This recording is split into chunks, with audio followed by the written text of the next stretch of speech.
The views on a Breath of Fresh Air podcast reflects the parties involved, and we encourage you all to use it as a conversational tool that will lead to personal studies of your own. Hallelujah. Hallelujah. Hallelujah. Hallelujah. Welcome to a Breath of Fresh Air podcast. Here with your hosts, Earl Roberts and Nakhaz Gay. As a young person, Christianity can be so foggy, like smoke in the mirrors and so unclear. But we're here to bring you a breath of fresh air.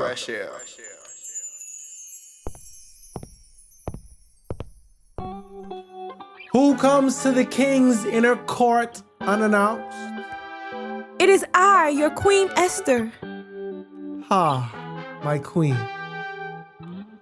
Okay, gentlemen. Okay, guards. My scepter is up. You may let her through. What brings you here today, my queen? Is everything all right? State your request and I will give it to you, even up to half of my kingdom. If you ask for it, you got it. If it pleases you, your majesty, come today with Haman to a dinner I have prepared for you. A banquet. You know the way to my heart. Let it be so. Tonight, there will be a banquet for me, you, and Haman.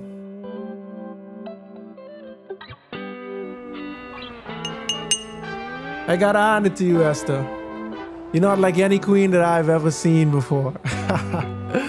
The way you walked in the courts today, that showed some guts. But I love it. So, while we're here, tell me, why did you bring Haman and I together? What is the occasion? What is your request? I told you, if you ask for even up to half of my kingdom, I will give it to you. Tell me, what's the matter? If I have found favor with the king, and if it pleases the king to grant my request and do what I ask, please come with Haman tomorrow to another banquet I will throw for you. Then I will explain what all of this is about. Another banquet. I sure know how to pick them, right? Okay. You know banquet is my middle name. Let's do it. And then tomorrow, you will tell me what this is really about, okay? But tonight, we feast.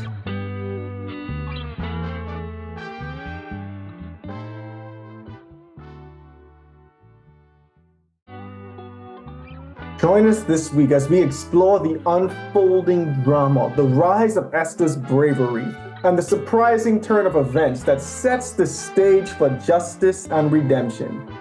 As always, be blessed and enjoy.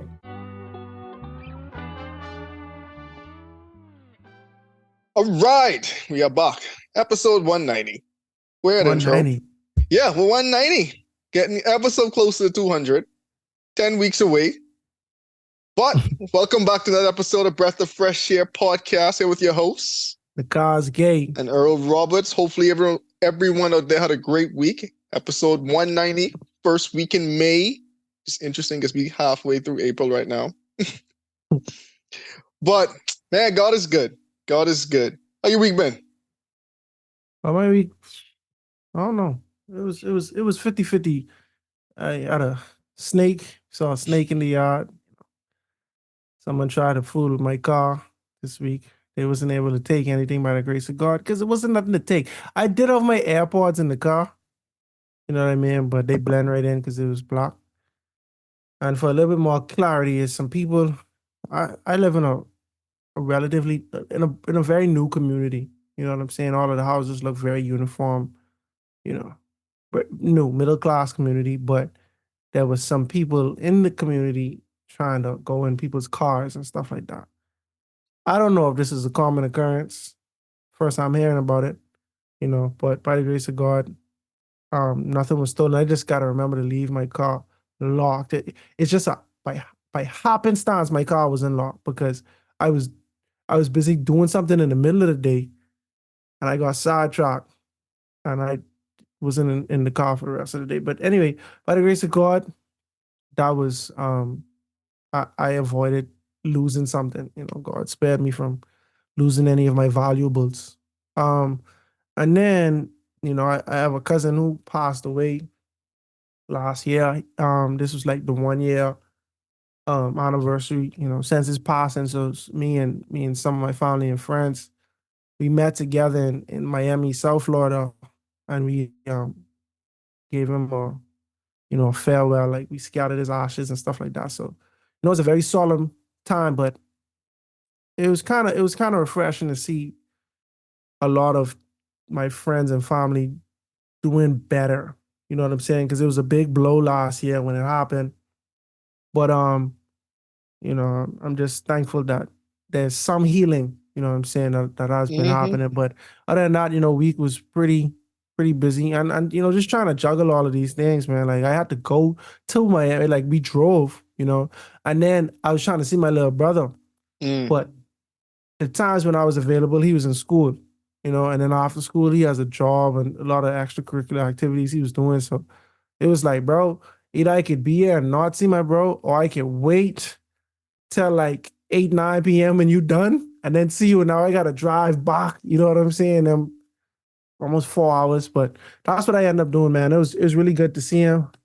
My baby bro is going to college. That's how you know I getting old, bro. Oh, I tell you. I tell you. My baby brother, I'm like, bro, I remember you was a baby dog, and I hate to sound like that guy, but man. But yeah, it was good to see family and friends, man. That's awesome. That's Yeah. awesome. Oh, God is How about good. you? How about you? Week's been good. It's been not as busy as the last couple of weeks, which is a slight relief. Got a couple big projects in, couple other things popped up, like for a business on the side. I had to like fill out a form for the IRS, and logically, some people just go to accountants. I was like, okay, I'm gonna learn how to figure this out myself. So I was Yeah. watching like 3 different YouTube videos and reading a bunch of forums Reading the to make tax sure I don't code. to make sure I don't mess it up, right? Yeah. But God's willing to get everything work out. Like it's I intimidating think that stuff, but it's kind of straightforward though. You know what I'm saying? Like with some take it information. take it from the accountant.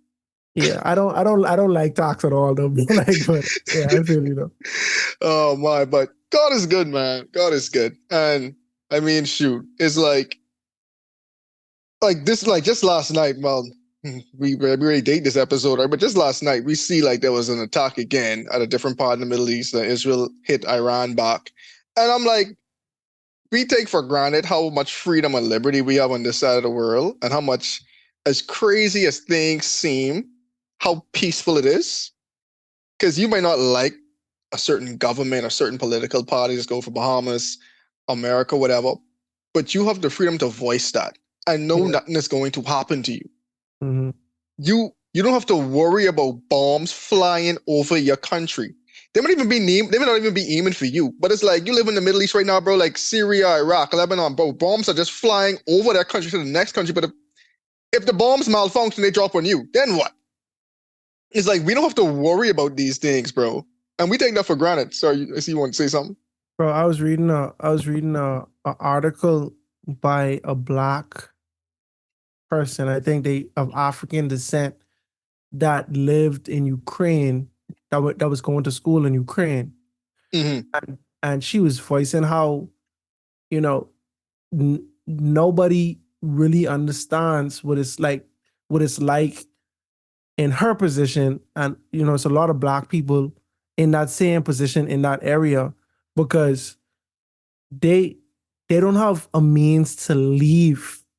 So it's like any type of relief efforts to get people to evacuate the city because it's in war.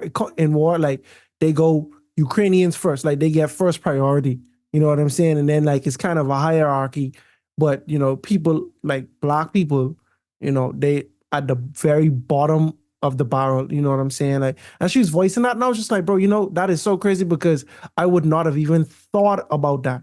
Like that would legit not even run across my mind that you could be in the middle of this conflict. This is not your country. None of these are your country. You know what I'm saying? You just here for school or for work or whatever reason, and you don't even have an opportunity to leave. Like there are opportunities to leave, but they are not afforded to you. And so it's Mm-hmm. like it's a lot of It's a lot of hardship that people are facing every day, while we on this side of the world might not learn about it or hear about it at all. No news coverage, nothing. Like, you might just not even know what people in different parts of the world are experiencing, you know? And that's a fact, man. That's a fact. So, I don't know. It's just a moment of reflection for me. It was like, oh, like, had a bad, let's just say you had a draining week. But in the grand scheme of things, it's like, bro, how draining was your week really, bro? Yeah, that's true. You know what I'm saying? It's like a minor inconvenience, but like your job might be busy, but thank God you got a job. You know where your next paycheck coming from. Some people literally they don't know where their next dollar coming from, and not because they can't work. It's because ain't no place to work. Yeah. You know what I'm saying? And so ain't no money, ain't no food. Shoot, the crop fields didn't get burned down. We are solely reliant on someone else bringing us food or bringing us supplies to make food, but we may not have no running water. We may not even have electricity. Shoot, we might not even have gas. So what you bringing us? You know what I'm saying? So it's like, man, sometimes perspective is everything. And I feel like sometimes, well, a lot of times, we get so wrapped up in our own worldview and our own circumstances that you don't really realize how good you truly have it. Mm-hmm. Like we had a song saying your worst day is somebody's best day.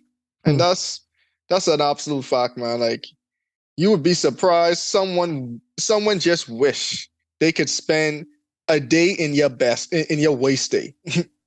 Right. They're like, but if it could get any better than this, my word, you don't even know. But man, I'll just say, bro, God blesses us more abundantly than we even know. Amen. All right. So we in Esther chapter 5. Do you want to give the people a rundown on how we got to this point? All right. So the very last chapter, chapter 4, we learned about how Mordecai, who was Esther's cousin, reacted to the decree that was issued against the Jews.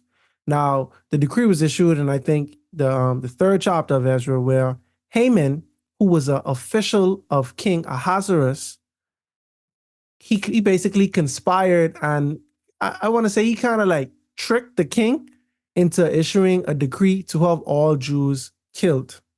He withheld pertinent information on who the nation was. Exactly.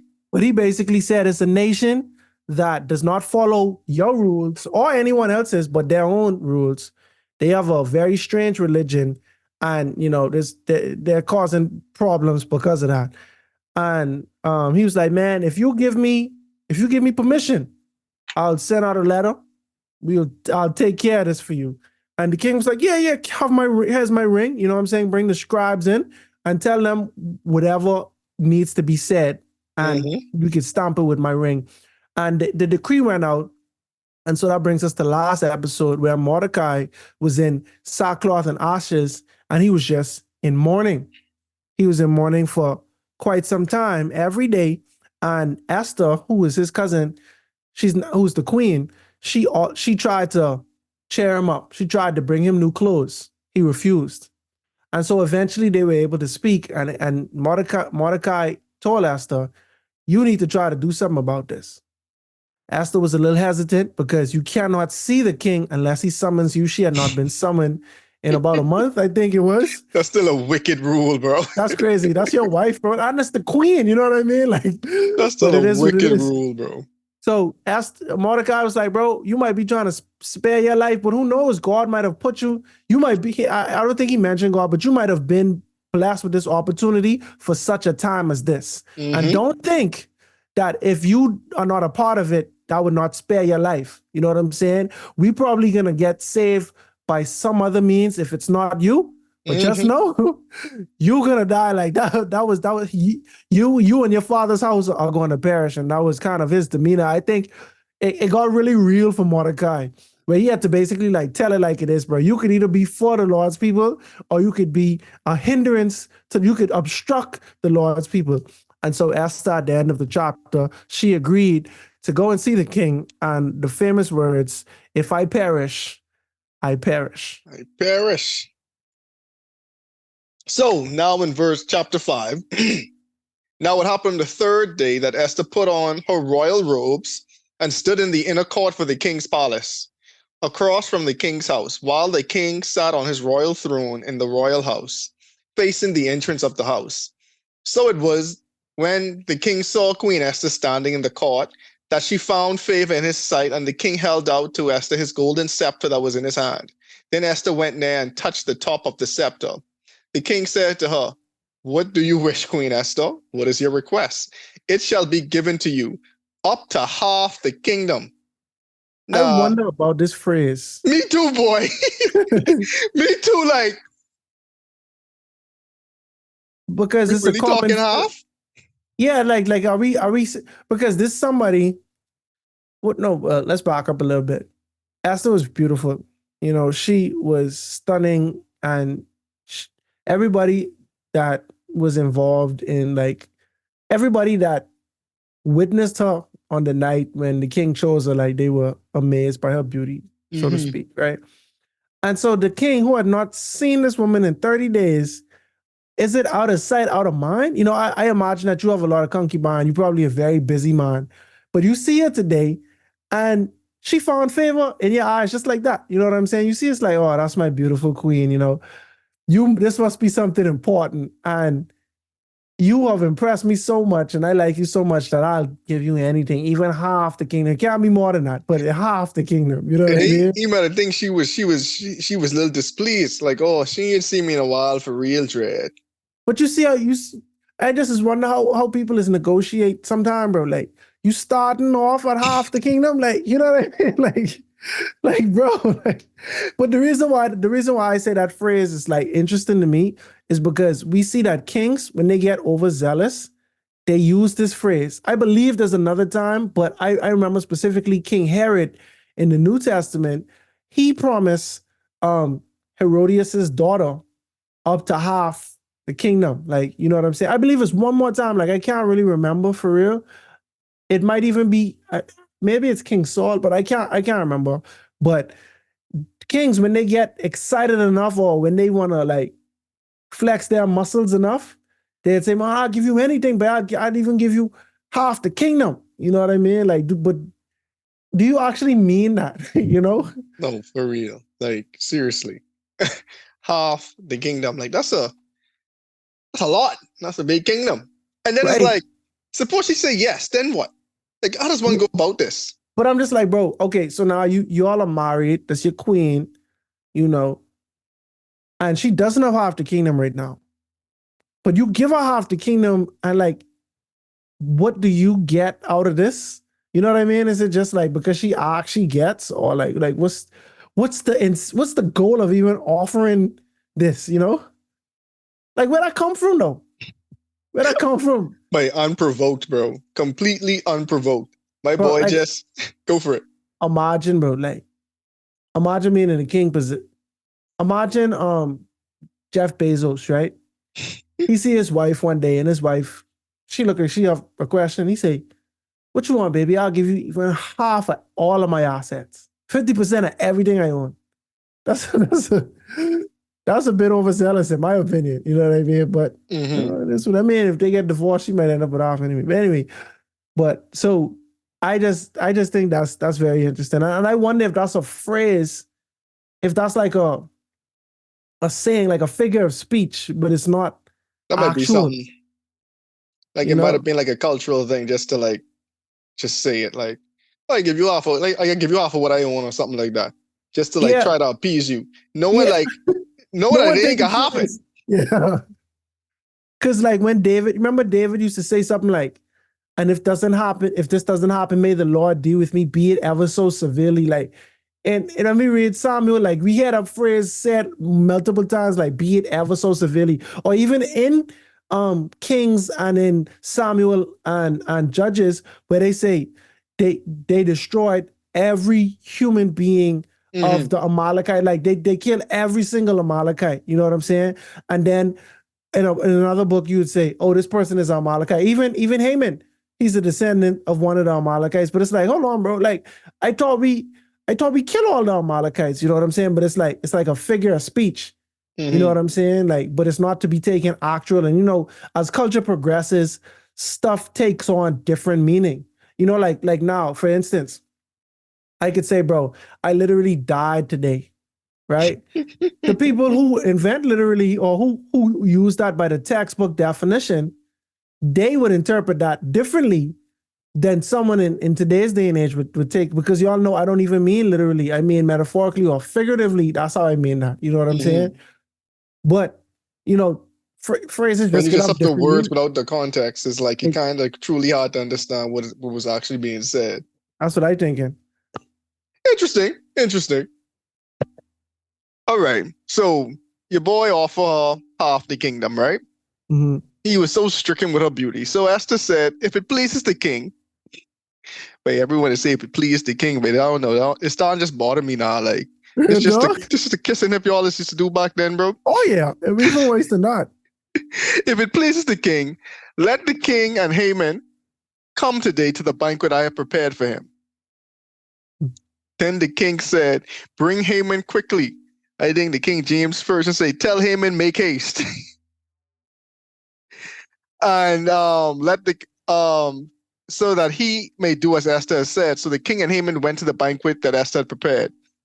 At the banquet of wine, the king said to Esther, what is your petition? It shall be granted to you. What is your request? Up to half the kingdom, it shall be done. All right. But I don't know why this boy's still on this half of the kingdom, right? But you see, right, just setting the stage, Esther had a mission. We know what her true objective is. But she ain't outright asked the king this, and she ain't even tell the king she Jew. No. She's saying, boy, I know my husband. I know what type of man this man is. He like to drink and party. Yep. So what we gonna do? Control a party. Of course. Make sure he drink. And you see, he loving himself. And he surprisingly ain't forget the reason why he here. But he having such a good time. He saying, man, Esther, man, hey, you wanted something what you want, man. I can make it happen. Whatever you ask, it could be done. Guaranteeing her. Whatever you ask, it could be done. Right? But Esther thinking, normal people would think this is the time to say what you want to do. If you want to give me half the kingdom, surely you could just cancel a decree that ain't even gone into effect yet. You know exactly. I mean? But all Hadassah say, don't worry. She said, my petition and my request is this. If I have found favor in the sight of the king, and if it pleases the king to grant my petition and fulfill my request, then let the king and Haman come to the banquet which I shall prepare for them, and tomorrow I will do as the king said. She kind of setting them up too, though. Yeah, for sure. For sure. No, she's setting Haman up. Oh, for sure. We that old sly dog. She putting him on the hot seat, though. Diabolical. What? That's like when you talking with someone on an email, right? Let's say I complaining about Earl, right? Let's say I complaining to Earl, bro. And then the person who I complaining to just CC you on the email. Not even like the BCC. Like they copy you on the email to see. So it's like, yeah, bro. Like whatever you gotta say, don't say it. Don't. We ain't doing this in a sneaky way. Let's do this in front of everyone type situation. You know what I mean? Like my word. And she also saying, all right, king, you ready? Say you could grant my request, right? But here's the thing. If you truly want to grant my request, come back again tomorrow, man. We can do this all over again. Yeah, if you think today was good, just imagine tomorrow. We starting from where we leave off today. But she's but like that was just wisdom, bro. Of course. She planned 2 banquets back to back in advance. You know what I mean? It wasn't like, oh, this was so fun. Let's just do it tomorrow. You see what I said? She's like, no, we can cut out 2. And then that's kind of on brand with this king, because the king could draw a banquet for 6 months straight. I was gonna say, how the book start? 6 months of a banquet. Followed by another week of a banquet. You catch what I say? 2 it's almost like it might even be insulting just to have 1 banquet. You know what I mean? Like, exactly. You know what we do, man. Just 1? This ain't unserious, man. Exactly. So you're saying, all right, tomorrow we can run this back. So now verse 9. So Haman went out that day joyful, dead happy. Yeah. With a glad heart and everything. But when Haman saw Mordecai at the gate, and that he did not stand nor tremble before him, he was filled with indignation against Mordecai. Mm. Nevertheless, Haman restrained himself and went home. And he went and he sent and called for his friends and his wife Zeresh. Then Haman told them of the great riches, the multitude of his children, everything in which the king had promoted him, and how he had advanced himself above the officials and the servants of the king.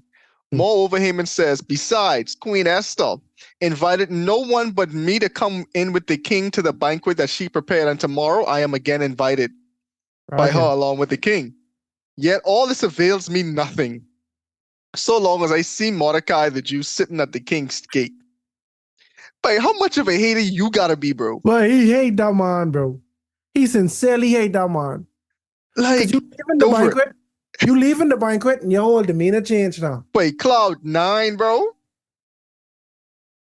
And your whole demeanor changed. Then you go home to your wife, and you venting. But it's like your whole day was good, except for this one thing. Like you had a whole good banquet, just the three of y'all. You know what I mean? You thinking a promotion coming or something, and you see this Wait, man, the and it's promotion like, didn't come. The promotion didn't come. Hey, that's true. You done ahead of everybody else. You done ahead of everybody else, but you thinking, why would she only think about it, bro? Like out of all the people who could have been invited to this banquet and it's only me, you thinking, bro, like, I ain't gonna say a promotion was coming, but you thinking, bro, y'all revere me as part of the family at this point. You know what I mean? Like, but that Haman, that Mordecai, he could just kill the whole vibe, bro. But my thing is, you won't be celebrated that much by everyone, but that one man bring you this much disdain. That's just wild. Like you literally on Cloud9, but you still mad, right? But you still bragging to your friends, bro. Oh yeah, Yep. but the queen, but she only invite me and the king. What I telling you all? Not telling me, but right up there, right next to the king, and other people eyes, but everyone gotta praise me or whatever, bro. Like I might as well be the king. But this one Jewish boy named Mordecai, he just saying he must ain't understand the program. Yeah, he just is bad apple. I just like, bro, this one thing mess up your day that bad. Like, you shouldn't even care. Like, whatever, dude. Like, I got better places in life to be right now. You know, the Bible say pride cometh before the fall, you know? And Boy. it's like your pride was at an all-time high, bro. You already issued a decree for this man to die, bro. He will die. Mm-hmm. You know what I mean? But you hate him, bro. But hate is a serious thing too, though. Kill your whole mood, bro. So then in verse 14, his wife Zeresh and all his friends said to him, let the gallows be made 50 feet high. In layman's term, I guess that's around 75 feet high. And in the morning, suggest to the king that Mordecai be hanged on it. Then go merrily with the king to the banquet. And the thing pleased Haman, so he made the gallows. And I guess just for modern people, they aren't talking about like a noose, like how we think about gallows today. They talking about a big old spike. Yeah. Yeah. He would be impaled on a giant pole. 75 feet in the air, bro. That's just evil. But you saying that 50 feet in the Bible would be equivalent to 75 feet because their unit of measurement was different. Yeah, they say 50 cubits. Oh, 50 cubits. Okay, gotcha. Yeah. Yeah. So different unit of measurement, you know.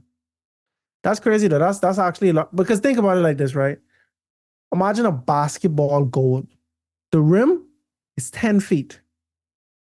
You got to do that 7.5 times. That's what I saying, bro. I'm like, bro, that's like five stories high. That's much. That's a bit much. And then think about it, right? You ain't got no cranes or nothing, right? So they can impale you, and then they can lift this pole up. You see what I'm saying? Like, they probably had like a rope or something like to pull back or whatever. But that's like very evil, bro. Like, 70. They put you on that, and then they put that up where gravity can do the rest. Yeah. You will slowly slide down that pole, bro. Boy. Mercy. Yeah, ancient civilizations, there one thing they did master is torture and death. Oh yeah. I don't know why, but They sure mastered that. I just want to mention one thing. Go for it. So the king I was talking about in the Old Testament was Jeroboam.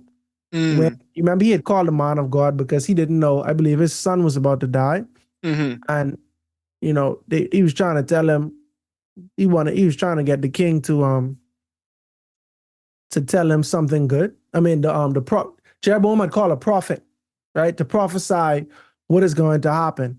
You see what I'm saying? And the man of God said to the king, if you were to give me half your house, I would not go in with you, nor would I eat, nor bread, nor drink in this place. For it was commanded to me by the word of the Lord, saying, you shall not eat or drink, etc. You know what I'm saying? This was actually the same story where the old prophet told this prophet, you know what I'm saying, to come to his house, and that prophet had died. See y'all, 1 Kings chapter 13 episode on that.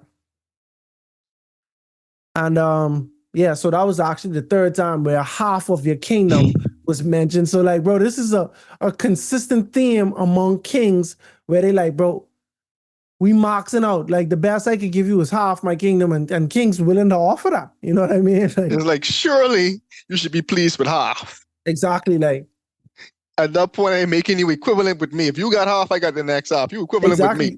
Exactly. So no greater honor could be bestowed upon you than this. Yeah, that's true. But it's so funny how you could see where like even Haman family, they wicked too. You know what I mean? Like they telling him, bro, the rack a 75-foot gallows, bro. Like it ain't no mercy, it ain't like saying, bro, I can kill this dude and get him out the way because I don't like him. They like, no, but I killing him and I want to make a mockery of him. A spectacle of him, bro. Everyone can see. You can't miss a 75-foot impalement, bro. Like you can't miss it, dog. You see what I'm saying? Like, wow, that's crazy. Yeah. Oh my. So now we see in chapter 6, that night the king cannot sleep. So one was commanded to bring the book of the records of the chronicles. And there they were read before the king. And it was found written that Mordecai had told of Bigthana and Theresh. I wonder if Theresh related to Zeresh. Huh. Two of the king's eunuchs, the doorkeepers who had sought to lay hands on King Ahasuerus. Then the king said, what honor and dignity has been bestowed on Mordecai for this? And the king's servants who attended him said, nothing has been done for him. So the king said, who was in the court? Now Haman had just entered the outer court of the king's palace to suggest to the king to hang Mordecai on the gallows that he had prepared for him. The king's servant said to him, Haman is there standing in the court. And the king said, let him come in. So Haman came in, and the king asked him, what shall be done from the man whom the king delights to honor? That sucks, bro. It's like how it's worded, So on one side of the story, we see the king is about to elevate this character, this guy Mordecai. But then on the other side, you see Haman is plotting his demise. And it comes to a climax right here where the two of them meeting to talk about this one guy. Like, you know what I mean? Like we see this type of stuff in novels and movies and stuff like that, where the two people talking about it and they building up this suspense. You know what I'm saying? Because it's about to be a clash. But look at how the king speaks, bro. Like the king ain't even just come right out and say it, bro. The king ain't just say, yo, but I think I want to honor Mordecai. You know what I mean? Like this would be a more forthcoming way of suggesting this, and now that opens the way for us to have a dialogue about Mordecai. But the funny thing about it is, I think it literally happened. Like how you see it happen in a movie sometimes. Like the king in the middle of just thinking, right? Like, wait, what should I do? What should I do? What should I do? What should I do? Right? And you just walk in. So the first thing is like, bro, what? What would be done for someone who, like, who I like, who I want to honor? Like, how would you honor this person? Like, you ain't even really thinking to say the name right now because you in your mind, like, you done far beyond that thought. Like, like sometimes.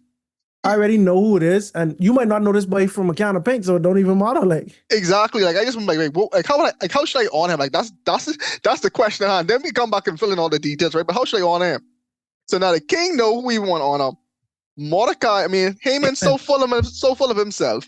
And the funny thing about it, I look at his name before the podcast earlier today. His name means to be celebrated, which is so crazy. No, that is crazy. So this man, so full of himself, wants to be celebrated, instantly thinking, "Oh, this gotta be me." Oh, and by the way, now watch this, right? You done had this whole big speech last night, bro, to your family. Oh, the king this, the king that. Oh, the queen like me like that. Oh, I didn't like being exalted over everybody else in the king's court. Only Mordecai. Y'all and telling me, all right, erect the gallows. We could deal with Mordecai in the morning to make the request to this king and go to the banquet. So you don't come in here high, you still high on the horse, like, all right, because think about it. He probably coming here directly from erecting the gallows, bro. So he literally on cloud nine right now. He know what he about to do. His evil is at an all-time high, but he full of pride. The gallows already erected, and now he just need the okay to put the person on the gallows. Exactly. Exactly. So my boy on cloud nine, and now he's saying, all right, in my head, well, Esther only invite me and the king to the banquet today. So surely who else the king want honor but me? So now, Exactly. like, you know what? So now Exactly. he can respond what he want. So now we see, continuing in verse 6. Now Haman thought in his heart, whom would the king delight to honor more than me? Then Haman answered to the king, for the man whom the king delights to honor, let a royal robe be brought, which the king has worn, and a horse on which the king has ridden, which has a royal crest placed on his head, and let this robe and horse be delivered to the hand of one of the king's most noble princes. Oh Lord, that he may array the man whom the king delights to honor. Then parade him on horseback through the city square and proclaim before him, thus shall it be done to the man whom the king delights and to honor.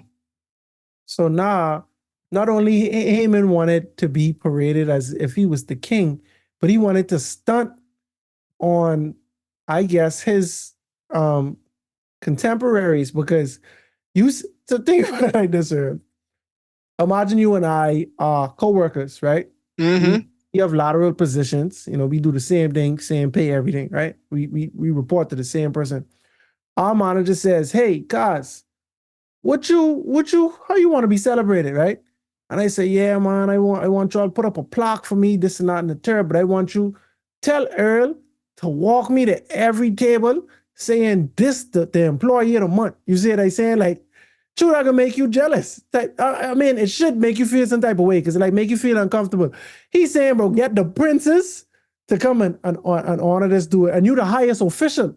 You catch what I'm saying? So it's like you want people who like in your court to walk you around, not really court, but like in your like type of in your what's the word, bro?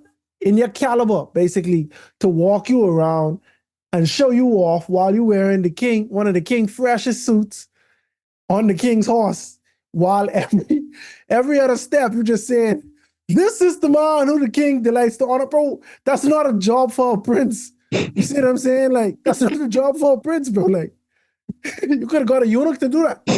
I know. I agree with you. I agree with you. Like you say, pride come before the fall, right? And it's about the voice in Proverbs that say, if a man dig a hole, he can fall in it.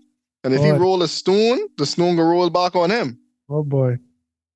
So we kind of seeing that happening right now, right? Then in verse 10, then the king said to Haman, hurry, take the robe and the horse. You can imagine Haman right now. Okay. I like it where this going. Take the robe and the horse. Okay, I can follow that. As you have suggested. All right. I like it where this is going. Then he's saying, do so for Mordecai the Jew who sits within the king's gate. Leave nothing undone of all that you have spoken. And I could just imagine he heart sink. Because out of all the people it could have been. Out of all the people. Literally out of all the people it could have been, Kazi. It is the person you hate. It is the person that you just find out the king delights to honor. The person you just build a gallows to hang, to ask the king to kill. You walk in this room and the king say, kill him. We about to honor him and give him the highest honor in this kingdom right now. Right. Boy, oh boy. Because Belly broke down. Down for sure. Belly break down. Go for it. Haman give him the most, like, I believe Haman gave full vent to his desires. So the he gave the king the greatest suggestion that he could think of. Exactly, because he thought it was for him. Exactly. He thought it was for him. This is exactly what he wanted. Because you see, like the Bible say, Haman thought in his heart. So he literally revealed what was in his heart. Who would the king like to honor more than me? Exactly. He showed what was in his heart. This is what he wanted. He wanted these things. And it's so crazy how he wanted these things because he wanted this for the extra validation and to be celebrated. But Mordecai didn't even care. Right? Hold on. We won't be almost done with this chapter. No, Then we but- could like, can I But say, then, keep okay, going. go on, go on. Keep going. So Haman took the robe and the horse, arrayed Mordecai, and led him on horseback through the city square and proclaimed before him, "This shall it be done to the man whom the king wants to honor." Afterward, Mordecai went back to the king's gate. But Haman hurried to his house mourning and with his head covered. And Haman told his wife Zeresh all his friends everything that happened to him. His wise men and his wife Zeresh said to him, "If Mordecai, before whom you have begun to fall, is of Jewish descent, you will not prevail against him, but you will surely fall before him." All right. While they were still talking with him, the king's eunuchs came and hastened to bring him into the banquet which Esther had prepared. Well, they really some wise men. Because that's the truest thing that they could have tell him. You know what I mean? Like they say, bro, as long as this man is a Jew, you ain't getting past this, bro. The king delights to honor this man. You trying to kill him? That make you look bad, bro. You're barking up the wrong tree, buddy. Real talk. That make you look bad. Because think about it. Who has the king ever treated like this? You make it all the way up the ranks, but the king ain't never parade you around saying, "Hey, this who I like to honor," type of situation. You know what I mean? Now he did. The king didn't command people to bow down to you and stuff like that. But now think about it. If someone was to try to kill Haman without reason, that ain't gonna end good for them. You see what I'm saying? So imagine what it's gonna be like for the man who the king wants to honor because he saved his life. You know what I mean? Look very bad on you, you know? And then I think they might have looked at it from a perspective of, bro, every time you think you get in the upper hand against him, you get knocked down 10 steps back. You see what I'm saying? So like you leave the banquet, you see this boy. You see what I'm saying? Kill your moon. You come there to kill him, but now you end up parading him around. You see what I'm saying? Like you come there parading him around, dog. So it's like you're not gonna win against this dude. As a matter of fact, you keep going in this direction, bro, you end up dying. You know? Hey, boy, you could be the one falling before him, and that's so interesting, man. Because again, like the book of Esther is, when you read, it's kind of like a parallel. Like right now, we are almost at the top of the mountain where things start to saying start to flip and reverse. But now we see like Haman did hate Mordecai. Come up with this in the last 3 chapters, essentially, had a plot and was developing a plot to kill Mordecai. You know what I'm saying? So Haman was trying his hardest to kill him, and his disdain for Mordecai was so strong. He said, "Bro, I ain't just gonna kill you. You're killing your whole family, your friends, your loved ones, your uncles, your aunties, your cousins, your whoever.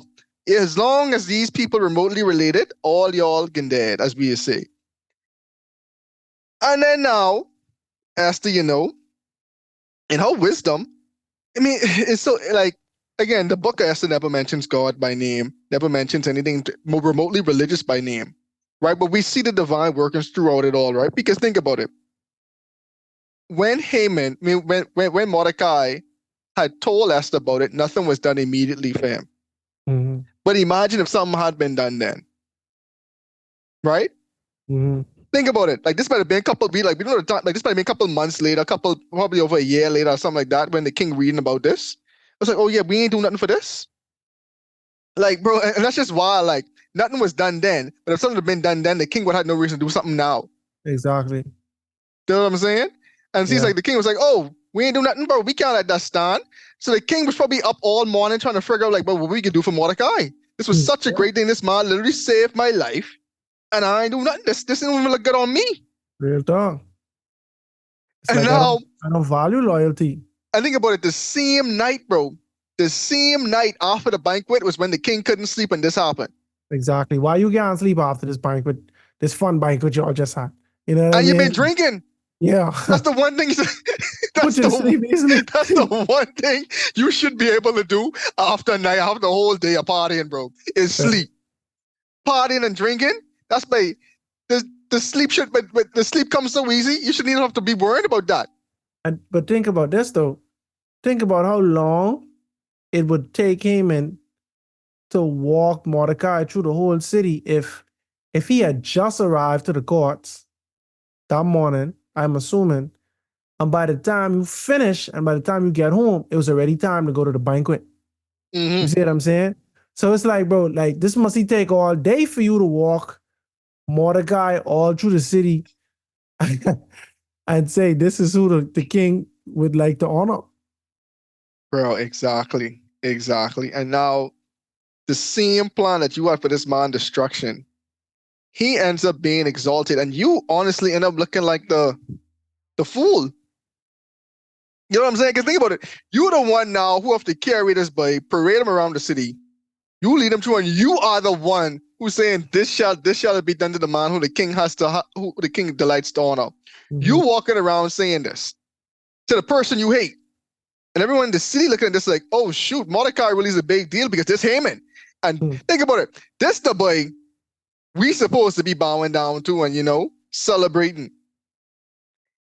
He is the one who parading around the street saying, oh yeah, y'all have to do this to me, but what about Mordecai? He is the one who in the king's robe with the king's crest on his head, on the king's horse, parading around in the city. And I am the one who have to say this is what the king does. Hmm. Like, man, I know Mordecai, I know Haman feeling like the count, as we say. But I just wondering how much enthusiasm he give to this thing. You know what I mean? Is it something like the king command you to do it? So like you gotta do it with all your might, even though you really are burning up inside, or you just do it. This the man who the king loves to honor. This the man who the king loves to honor. You know what I mean? Like, It might have been salty, but he had to say it, buddy, because the king say, make sure you don't leave nothing out, bro. and I know And, that and, was and it's so crazy, right? Because the king say, "Hey, make sure you don't leave nothing out." do everything you say. And that's wild. And you can tell, like, that's just God's influence on the back end, just his hands working through everything. Because it's like everything happening too perfectly for it not to be divinely orchestrated. And like that's one of the good things about the book of Esther. Go for it. No, it's like when when David saying, make my enemies my footstool." Mm-hmm. You see what I'm saying? Like when I think of a footstool, I usually think about a footrest, like an ottoman, right? But that's not a footstool. It's a stool. You see what I'm saying? It's a stepping stone. Like this is something that you use to propel you to a higher height. You see what I'm saying? My enemy parading me around the city in the king's clothes. You know, it might not be a big deal to us, bro, but you would have never, boy, you could go your whole life and never touch cashmere and, you know what I mean? These type of cloth, these type of clothing, bro, these type of colors and things like that. You might have never put that on. You know what I mean? But you get to stunt for a day. You get to be the king for a day type situation. You know what I mean? No, for real, for real. And just imagine it. The same guy you hated. Well, hey, the same guy you just literally the same morning was building the device for his death is the same guy you find out the king definitely ain't killing him today. Nope. The king probably ain't killing this Definitely boy in the day. ever right now. Real talk. But then, and it's like, we can't really break down his psychology right now, right? But in my mind, I would really be wondering if he even thought, like,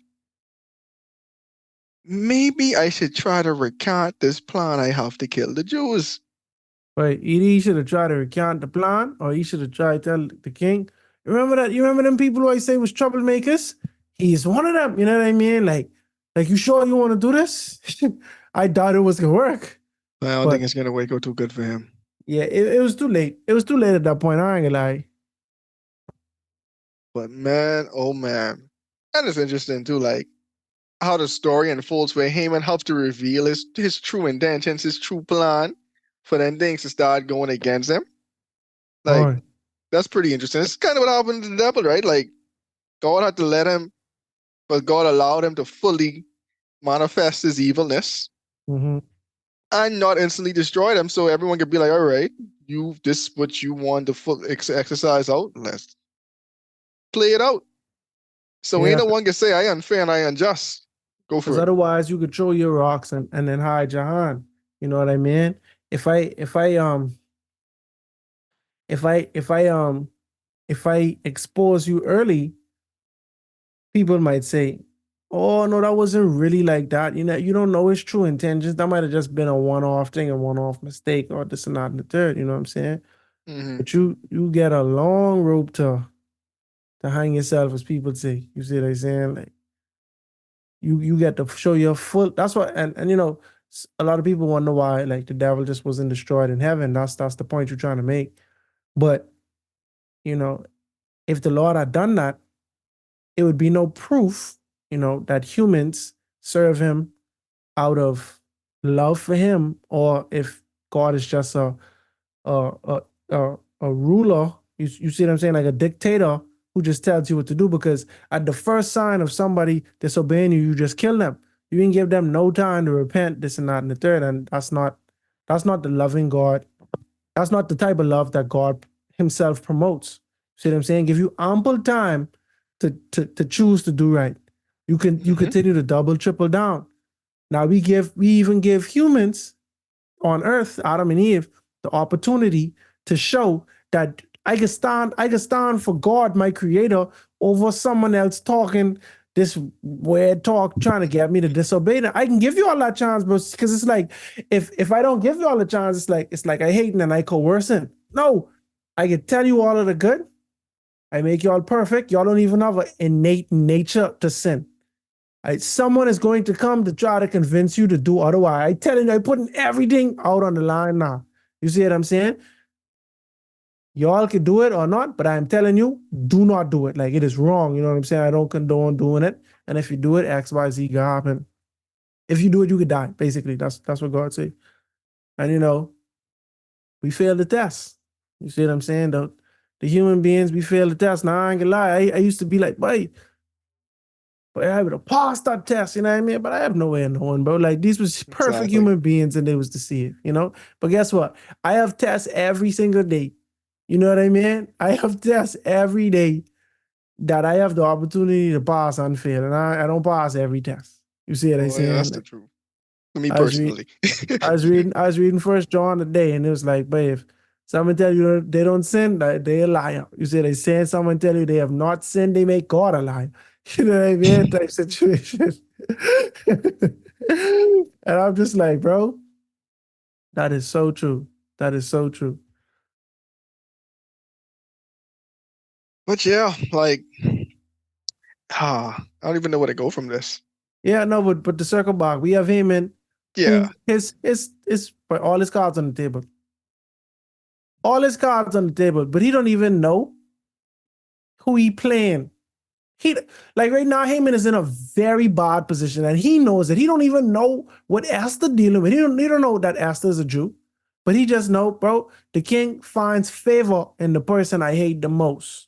Now I am not more powerful than the king, and as a matter of fact, if the king know what I trying to do to the person that he likes to honor, that could make me look very bad. And suddenly he starts to realize that he is not as favored in the kingdom as he thinks he As is. he once thought. You know what's interesting? I wonder like why didn't Haman go back and read the full chronicle? Right? Because like the chronicles say Mordecai gave the tip, right? But I sure the chronicle might also add Esther told the So king the be a king. Mordecai. Like I have a feeling if he didn't read if Haman just go back and do a little bit of research, he might have find like, there's a little link right here I need to explore a little deeper. Because maybe, just maybe, I'm really barking up the wrong tree right now. Yeah, but I know, but you never know if the Chronicle was readily available to everyone. You know what I mean? Like Mhm. might have been for the king's scribes and his Chronicle department. Yeah.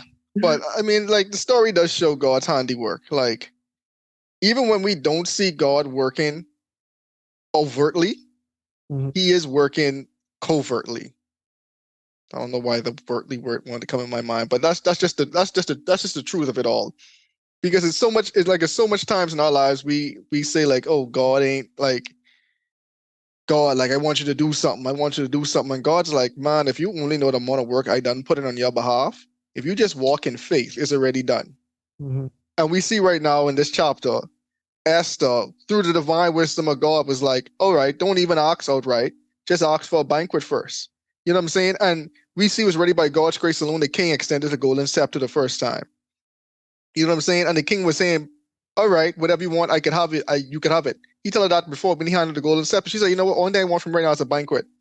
At the banquet, he asks again, what you want? Only thing I want for you to come back to my banquet tomorrow and we can talk about it. Right? And so we see, think about it. Like the Bible said, she just came from a period of fasting and praying. They say fasting, the praying is implied. They did not say praying. So I don't want anyone to come back at me saying, oh, they didn't say praying.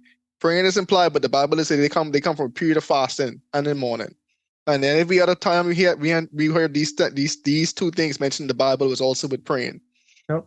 Right? So she just come from a period of petitioning God, even though it wasn't stated specifically, and we see now God working on her behalf, giving her the wisdom on what to do.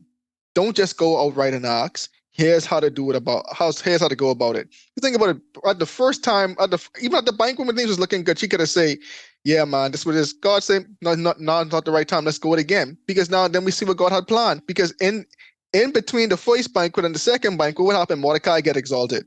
Yep. You know what I'm saying? We seeing God just laying the bricks down ever so slowly to turn in the evil plot the enemy has in this case. Enemy is Haman. The evil plot Haman has is slowly turning it upside down, just ever so gently, brick by brick. The stones the enemy throws is the house that's going to protect the Jews right now. We've seen that happen ever so slightly.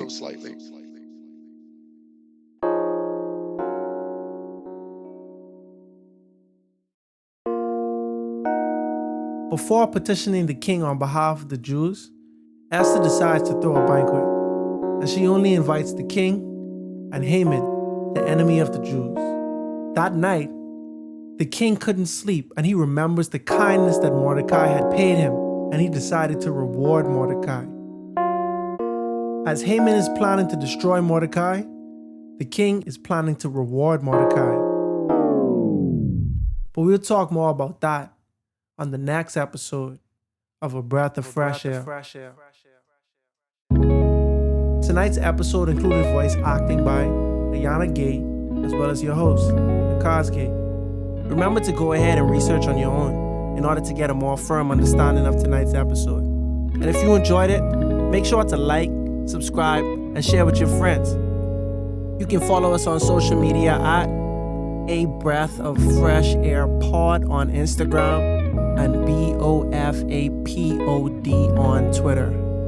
Thanks everyone, and we'll see you next week.